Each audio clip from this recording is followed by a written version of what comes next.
Hi நண்பா, எல்லாருக்குமே வணக்கம். நான் சந்துரு பேசுகிறேன். எல்லோரும் எப்படி இருக்கீங்க? எல்லோரும் சூப்பராக ஹாப்பியாக இருக்கணும். நானும் பார்த்தீங்கன்னா சூப்பராக இருக்கேன் நண்பா. இன்றைக்கி நம்ம வீடியோ என்ன பார்க்க போகிறோன்னா, Poco X4 Pro இந்த ஸ்மார்ட் ஃபோன் வர 28ஆம் தேதி பார்த்தீங்கன்னா இந்தியாவில் லான்ச் பண்ண போகிறாங்க. குளோபலாகவும் இந்த ஸ்மார்ட் ஃபோன் பார்த்தீங்கன்னா போக்கோன்ற பேரில் லான்ச் ஆக போகுது. பட் ஒரு சின்ன மாறுதல், குளோபலாக லான்ச் ஆகிற ஃபோனில் 108 மெகாபிக்சல் பிரைமரி கேமராவாம், இந்தியாவில் லான்ச் ஆகிற வேரியண்ட்டில் பார்த்தீங்கன்னா 64 மெகாபிக்சலுக்கான பிரைமரி கேமராவாம்.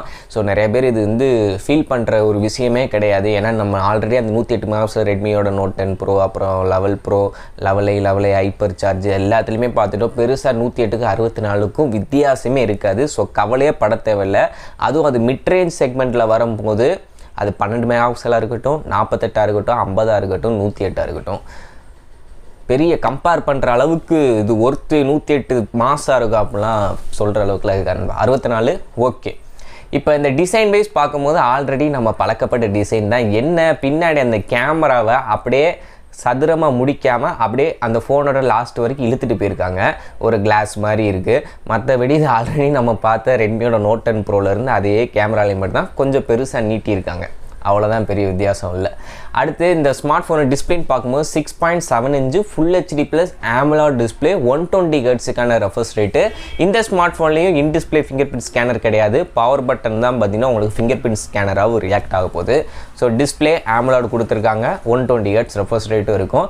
ஸோ ஒரு மூவி பார்க்குறதுக்கு நார்மலாக பார்த்தீங்கன்னா சின்ன சின்ன கேமிங் அந்த ரெஃப்ரெஷ் ரேட்டை வச்சு பார்க்கும்போது ஃபீல் பண்ணும்போது நல்லாயிருக்கும். So display okay.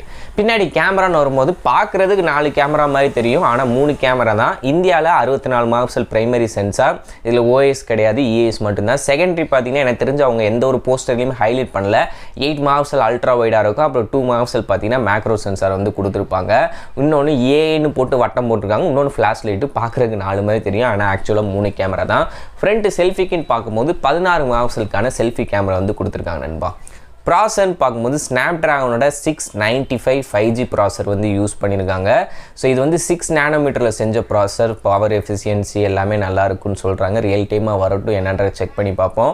அது மட்டும் இல்லாமல் இந்த ப்ராசர் பார்த்திங்கன்னா ஸ்னாப்ட்ராகன் 730 அதுக்கு ஈக்குவலாக பெர்ஃபார்ம் பண்ணும் அவங்க லான்ச் பண்ணும்போது அந்த பெஞ்ச்மார்க் ஸ்கோரெல்லாம் கம்பேர் பண்ணி சொல்கிறாங்க. பட் இது ஒரு மிட்ரேஞ்ச் ப்ராசரை ஞாபகம் வச்சுக்கோங்க. நிறைய பேர் பார்த்தீங்கன்னா இப்போ லான்ச் ஆகிற ப்ராசர்லாம் அவங்க பெஞ்ச்மார்க் ஸ்கோரை வச்சு கம்பேர் பண்ணுறதுனால நிறைய பேர் கன்ஃபியூஸ் ஆகிடுறீங்க. ஓகே இது கேமிங் தரமாக இருக்கும், கேம்லாம் விளாட்லாம் போல சூப்பராக இருக்கும் அப்படின்னு நினச்சி வாங்குவீங்க. பட் இது ஒரு மிட்ரேஞ்ச் ப்ராசர். நீங்கள் ஒரு PUBG BGMAலாம் விளாட்றீங்கன்னா மினிமம் கிராஃபிக்ஸில் தான் விளாட முடியும். அந்த ஸ்மூத்தில் வச்சா எக்ஸ்ட்ரீம் கிடைக்கும் அப்படிலாம் நினச்சிடாதீங்க. ஸோ 40 FPS தான் அதிகபட்சம் PUBGயில். அது என்ன தான் ஸ்க்ரீன் 120 FPS இருந்தாலும். ஸோ இது ஒரு மிட்ரேஞ்ச் ப்ராசர். நார்மல் யூசேஜுக்கு சின்ன சின்ன கேம் விளாட்றதுக்கெலாம் பார்த்தீங்கன்னா ஏற்ற ஒரு ப்ராசர் இருக்கும். 5G பேண்ட் இன்னும் நமக்கு தெரியல நண்பா. மேக்ஸிமம் 6 பேண்டுக்கு மேலே தான் இருக்கும். ஸோ அதில் எந்த ஒரு பிரச்சனையும் இல்லை. பேட்டரின்னு பார்க்கும்போது 5000 mAhக்கான பேட்டரி, 67 வாட்ஸ்க்கான சார்ஜர் பாக்ஸ்லேயே இன்க்ளூட் பண்ணுறாங்க. ஸோ 5067 ஒரு சூப்பர் டீல் தான் நான் சொல்லுவேன். ஏன்னா எப்படி பார்த்தாலும் ஒரு 40 நிமிஷத்தில் பார்த்தீங்கன்னா ஃபுல் சார்ஜ் பண்ணிடும் 5000 mAh பேட்டரியை. அது போக டியூயல் ஸ்பீக்கர் கொடுத்துருக்காங்க, 3.5 ஆடியோ ஜாக் இருக்குது, IR பிளாஸ்டர் கொடுத்துருக்காங்க, Type-C போர்ட் தான் இருக்க போகுது. இதில் LPDDR4 RAM தான் அதிகபட்சம் இருக்கணும். 5 கொடுத்த ஒரு ஆட்-ஆன் அட்வான்டேஜ் தான்.